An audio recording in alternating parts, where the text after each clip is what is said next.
मग मित्रा काय करायला? काय ना तू शेंगा वाळू घालायला बाबा. बरं बरं बरं आता भरपूर आणलेले शेंगा होता बाबा हे. बरं बरं. हे कधी काढलेला होता? हे काल काल दिवसभर काढले काय? हा दिवसभर काढले बाबा. बरं बरं बरं गुळगुळाच्या वर आणते. बरं बरं बरं. एकट्यानं काढल्या? आई बायको कोण कोण काढले? 2 जण होतो, बायको आई मी. बरं बरं बरं. आता हे किती वेळ लागेल हे सगळं वाढायला, सगळे प्रक्रियेला? आज दिवसभर वाळले की संध्याकाळी बनवायचं. बरं बरं बरं. हो मग आता हे विकायचं कुठं? हे काय आता मार्केटला नेऊन काढले. बरं नंतर बरं. बडून मग आता बडवायचं का स्वतः? हा स्वतः बडवायचं. बरं बरं बरं. अवघड आहे की? अवघड काय नाही आता सध्या तेवढं. बरं बरं बरं. बाकीची तू हल्लरनं काढली. हे अच्छा. राहिलेल्या शेंगा होता. अच्छा. आता हे बडवायच्या आणि बरं बरं बरं. तर आता काय भाव आहे तुरीचा आपल्या इकडं? 7,200 रुपये भाव आहे सध्या मार्केटला. बरं बरं. हे मग भाव कमी आहे, जास्त आहे, बरोबर आहे? या सरकारचं काय म्हणणं आहे, कसं आहे तुझं काय म्हणणं आहे या सगळ्या गोष्टीवर? गेल्या वर्षीपेक्षा 2-3 हजारानं भाव कमी आहे. बरं बरं. 2-3 हजारानं भाव कमी आहे का? हा, ते बरं बरं बरं. डबल करपा पडला हे पडला ते आवडत काय नाही ते वर्षी. अच्छा. आता रोग पडायले तुमच्या तुरीवर? काही रोग काही पडला काही? हा रोग भरपूर आहे. बापरे. त्याच्यावर करपा पडला आणि धुळीचा प्रादुर्भाव झाल्यामुळे उत्पन्नात घट झाली. बरं बरं बरं. भरपूर उत्पन्न कमी झालेलं आहे यावर्षी. बरं बरं बरं. आवरेजचं असं 10चा आवरेज येणारी तूर आज 3 क्विंटल 2 क्विंटलवर आली. अरे बापरे. भरपूर नुकसान आहे मग शेतीचं. यावर्षी दोन्हीतूनही नुकसान आहे, भावातूनही गेले हां. आणि आवरेजमधून बी गेले. अच्छा उत्पन्नातही बी घटली. अच्छा. मग आपल्या परिसरामध्ये जे नाफेडचं केंद्र आहे तर त्याच्यामार्फत काही सुविधा भेटते का? नापेडचे केंद्र आहे तर तेवढे बंद करायला पाहिजे. अच्छा. फुलं जे आहे ते चालू द्यायला पाहिजे. बरं बरं बरं. नापेडची केंद्रवाले कटी फिटी लई मागायले आणि आडून धरायले की त्याला एकच काटा झाला बाबा नापेडला. बरं बरं बरं. आडून धरायले का? म्हणजे त्याची स्वतःची मनमानी करायले? नापेडला एकच काटा असल्यामुळे आपल्या परिसरामध्ये ते म्हणाले वेळ कमी आहे, 10 किलो कटी द्या, 3 किलो कटी द्या कुंटली. बरं बरं बरं. म्हणजे ती 4,000 रुपये भाव भेटायला बरं बरं. 49 म्हणायचे. अच्छा. आणि ते 4,000 वरची यायला 10 किलो कटी लावायली कुंटली. बरं बरं बरं. काढून घ्यायलेली आहे ती. बरं बरं बरं. ठीक आहे. नाफेड बंद केलेलं चालते सरकारनं. बरं बरं. एकाचाच फायदा व्हायला नाफेडवाल्याचा. अच्छा. बाकी सगळ्याचं नुकसान व्हायला, शेतकऱ्याचं नुकसान व्हायला, डबल छोटे मोठे व्यापाऱ्याचं नुकसान व्हायला, काटे धंदे करणाऱ्याचं. बरं बरं बरं.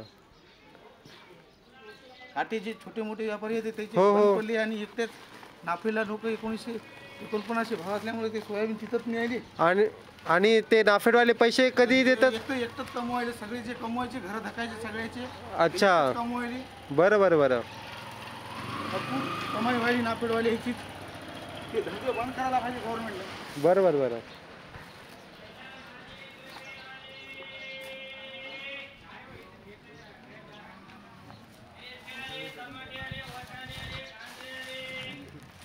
जे पहिलं होतं ते चालू नंबर 1 होतं. बरं बरं बरं. काठी जे पहिले आता सध्या नाफेडचं केंद्र चालू केल्यामुळे शेतकऱ्याचा फायदा व्हायच्या ऐवजी नुकसानच जास्त व्हायला. शेतकऱ्याचं पहिला वाटायला आम्ही 49 द्यायलो. हां.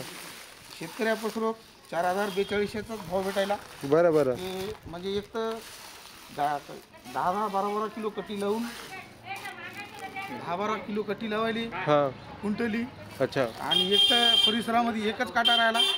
10-100 जण जगणारे लोक ते एकटं हो ना. जगवायले. आता हे आपलं नाफेड जे केंद्र आहे आपल्या निवगा बाजार परिसरातलं, ते किती गावामध्ये हे केंद्र आहे? हे आपले 10-20 गावं असतील. 10-15-20 गावं? 20-25 गावं असू शकतात ते. अरे बापरे. एवढ्या गावामध्ये फक्त एक केंद्र? पहिले जे आडतचे. बंदच करायला पाहिजे. बरं बरं बरं. केंद्राचा फायदा कुणालाच भेटणार नाही. ते बंदच केलेलं बरं. अच्छा. एक तर सगळे लोक तरी जगतात, दुसरे मग काय. याच्यावर कोणी लक्ष ठेवणार नाही का? सरकारचं कोणी माणूस, सरकारचा हादगाव तालुका जिल्हा, नांदेड जिल्हा केंद्र, कोणी कृषी अधिकारी, कोणी? गव्हर्नमेंट लायसन्स त्याला देते. अच्छा. त्याच्याच माणसाला बघू. बरं बरं बरं. नाफेडचे असं कोणालाही देत नाहीत ते. बरं बरं बरं. त्याचे सगळे राहतात लगेवाले यायचे. अच्छा. ते तर त्याला भेटते. बाकी कोणाला भेटणार आहे? गोरगरीबाला ते काटेवाल्याला काय देणार नाहीत.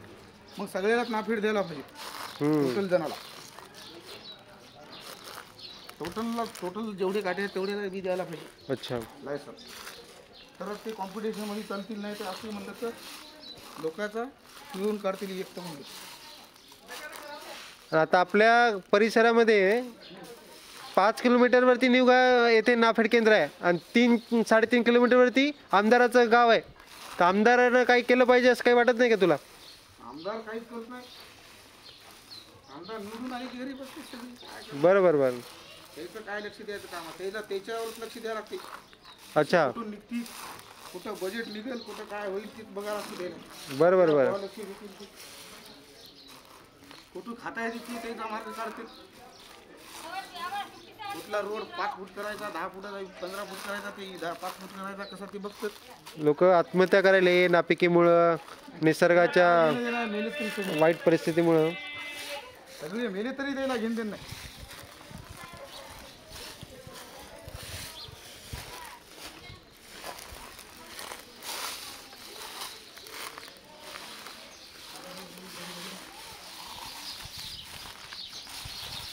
काकू, हे बडवायला आता तुम्हाला किती दिवस लागतात? आता घंट्यात बडतो. एका घंट्यामध्ये सगळं बडवायचं. आता पण वाळायला किती वेळ लागेल तुम्हाला हे? आता संध्याकाळी 4 वाजता. आता संध्याकाळी आज दिवसभर वाळवायचं, संध्याकाळच्या वेळामध्ये बडवायचं. बरं बरं. आता तरी किती व्हायले या सगळ्या शेंगामधून? 2-4 पायल्या, 4 पायल्या होतील. 4 पायल्या. बरं बरं. आता हे तुम्ही ते माणूस घरी येऊन नेते सोयाबीन का आपण जायचं त्या केंद्राला? कुठं? ते सोयाबीन तुम्ही मार्केटला. नेऊन ऐकता? हां, मार्केटला. बरं बरं बरं. होय ना. बापू भरायचा नाही आता. बरं बरं किरी नेते. किरी नेण्यात आहे. बरं बरं बरं. किरी नेतात. अवघड आहे की. वावरातूनच नेतात तुम्ही. बरं बरं. ते टोली बाबा याची रोजाला. हे आहेत आमच्या गावातील शेतकरी काकू, त्यांचा मुलगा, त्यांची पत्नी तिकडे काम करत आहे. असं खेड्यातलं आमचं वातावरण आहे. नाफेड केंद्र काही प्रतिसाद देत नाही. शेतकऱ्याची पूर्णपणे माती आहे. भाव भेटत नाही शेतकऱ्याला. काय बघा आता, कुठे आमदार साहेब, खासदार साहेब, महाराष्ट्र गव्हर्नमेंट, सेंट्रल गव्हर्नमेंट काही करता येत असेल तर करा, नाहीतर लोक आत्महत्या चं पाऊल उचलतील.